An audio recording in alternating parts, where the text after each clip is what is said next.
Hey guys, ಎಲ್ಲರಿಗೂ ನಮಸ್ಕಾರ. ಇವತ್ತಿನ ಒಂದು ವಿಡಿಯೋದಲ್ಲಿ KCET ಬಗ್ಗೆ ತುಂಬಾ ಜನ ಅಪ್ಡೇಟ್ ಕೇಳಿದ್ರೆ ಇವತ್ತಿನ ಒಂದು ವಿಡಿಯೋದಲ್ಲಿ ಕಂಪ್ಲೀಟ್ ಇನ್ಫಾರ್ಮೇಷನ್ ತಿಳಿಸ್ಕೊಡ್ತೀನಿ. ನನ್ನ ಚಾನಲ್ಗೆ ಸಬ್ಸ್ಕ್ರೈಬ್ ಮಾಡ್ಕೊಂಡಿಲ್ಲ ಅಂದ್ರೆ ಸಬ್ಸ್ಕ್ರೈಬ್ ಮಾಡ್ಕೊಂಡು ಪಕ್ಕದಲ್ಲಿರುವಂಥ ಒಂದು ಬೆಲ್ ಐಕಾನ್ ಕ್ಲಿಕ್ ಮಾಡೋದು ಮರಿಬೇಡಿ. ಬನ್ನಿ ವಿಡಿಯೋನ ಸ್ಟಾರ್ಟ್ ಮಾಡೋಣ ಅಂತ. ಸೊ ಇವತ್ತಿನ ಒಂದು ವಿಡಿಯೋದಲ್ಲಿ KCET ಮತ್ತೆ ನೀಟ್ ಬಗ್ಗೆನೂ ಕೂಡ ಮಾಹಿತಿ ಕೊಡ್ತೀನಿ.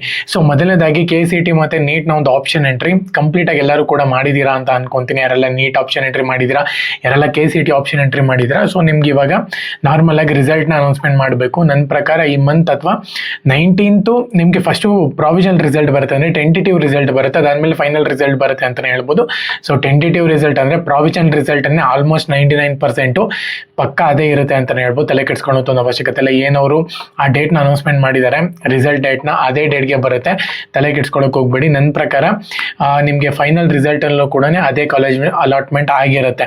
ಸೊ ಅಲಾಟ್ಮೆಂಟ್ ಆಗಿರುವಂಥ ಒಂದು ಕಾಲೇಜು ಏನೋ ನೀಟ್ ಆಗಿರ್ಬೋದು, KCET ಆಗಿರ್ಬೋದು, ಇಬ್ಬರಿಗೂ ಕೂಡ ಚಾಯ್ಸ್ 1 ಅಂತಲೇ ಹೇಳ್ಬೋದು. ಕ್ಲಿಕ್ ಮಾಡ್ಕೊಂಡು ಅಡ್ಮಿಷನ್ ಪ್ರೊಸೆಸ್ನ ಕಂಪ್ಲೀಟ್ ಮಾಡ್ಕೋಬಹುದು. ಆದರೆ ನೀವು ಚಾಯ್ಸ್ 2 ಮತ್ತು 3, 4 ಬಂದ್ಬಿಟ್ಟು ನೀಟಲ್ಲಿ ಇರುತ್ತೆ, ಚಾಯ್ಸ್ 4 ಮಾತ್ರ ನಿಮಗೆ KCET-ನಲ್ಲಿ ಇರುತ್ತೆ ಅಂತಲೇ ಹೇಳ್ಬೋದು. ಇದು ನೀವು ಜ್ಞಾಪಕ ಇಟ್ಕೋಬೇಕಾಗುತ್ತೆ. KCET-ನವರು ಮೇನ್ ಇಂಪಾರ್ಟೆಂಟು ಈ ಸತಿ 3rd ರೌಂಡ್ಗೆ ಹೋಗ್ತಿದ್ದೀರಾ, ನೀಟ್ ಅವರು 2nd ರೌಂಡ್ಗೆ ಹೋಗ್ತಿದ್ದಾರೆ ಅಷ್ಟೇ ರಿಸಲ್ಟ್ ಬಂದಾದ್ಮೇಲೆ.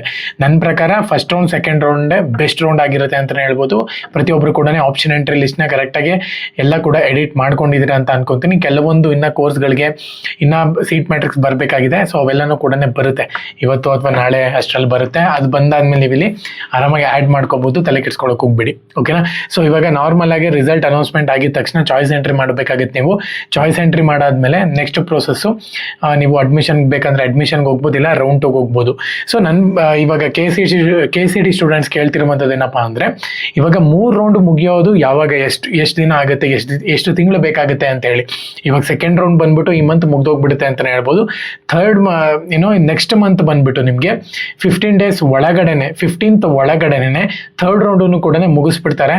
ಜಾಸ್ತಿ ಟೈಮ್ ತಗೊಳ್ಳಲ್ಲ 3rd ರೌಂಡ್ಗೆ. ಬೇಗ ಅನೌನ್ಸ್ಮೆಂಟ್ ಮಾಡಿಬಿಟ್ಟು ರಿಸಲ್ಟ್ನ ಬೇಗ ನಿಮಗೆ ಕಾಲೇಜ್ಗೆ ಅಡ್ಮಿಷನ್ ಆಗಬೇಕಲ್ವಾ. ಸೊ ಹಾಗಾಗಿ ಇನ್ನೊಂದು 3-4 ದಿನದಲ್ಲಿ ನಿಮಗೆ ಡಿಗ್ರಿ ಕಾಲೇಜಸ್ಗಳು ಸ್ಟಾರ್ಟ್ ಆಗ್ತಿದೆ. ಸೊ ಹಾಗಾಗಿನೇ ಪ್ರತಿಯೊಬ್ಬರು ಕೂಡ ಸ್ಟಾರ್ಟ್ ಮಾಡಬೇಕು ಅವರು ಕಾಲೇಜಸ್ನ.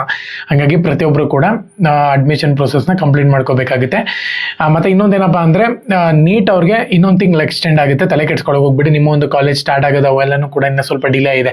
ಫಸ್ಟ್ ರೌಂಡ್ ರಿಸಲ್ಟ್ ಬಂದಾದ್ಮೇಲೆ ನೆಕ್ಸ್ಟ್ ಪ್ರೋಸೆಸ್ ಎಲ್ಲನೂ ಕೂಡ ಸ್ಟಾರ್ಟ್ ಆಗುತ್ತೆ. ನಿಮಗೂ ಕೂಡ ನಾರ್ಮಲಾಗಿ ಫಸ್ಟ್ ರೌಂಡ್ ಯಾರೆಲ್ಲ ಸೆಲೆಕ್ಷನ್ ಆಗುತ್ತಾ ಅವ್ರಿಗೂ ಕೂಡ, ಮತ್ತು 2nd ರೌಂಡ್ ಸೆಲೆಕ್ಷನ್ ಆಗುತ್ತೆ ನೋಡಿ, ಅವ್ರಿಗೂ ಕೂಡ ಏನಂತ ಡಿಫ್ರೆನ್ಸ್ ಆಗಲ್ಲ. ಸಿಲೆಬಸ್ಸು ಮುಗಿಸ್ಕೊಂಡು ಹೋಗ್ತಿದ್ದಾರೆ ಅನ್ನೋದು ನಾರ್ಮಲ್ ಆಗಿ ಹೋಗಿದ ತಕ್ಷಣ ಸೇರ್ಕೊಂತೀರ. ಓಕೆನಾ. ಸೊ ಹಾಗಾಗಿನೇ ಸಿಲೆಬಸ್ಸನ್ನು ಕೂಡ ನಾರ್ಮಲ್ ಆಗಿ ಕಂಪ್ಲೀಟ್ ಮಾಡ್ಕೊಂಡು ಹೋಗ್ತಿರ್ತಾರೆ.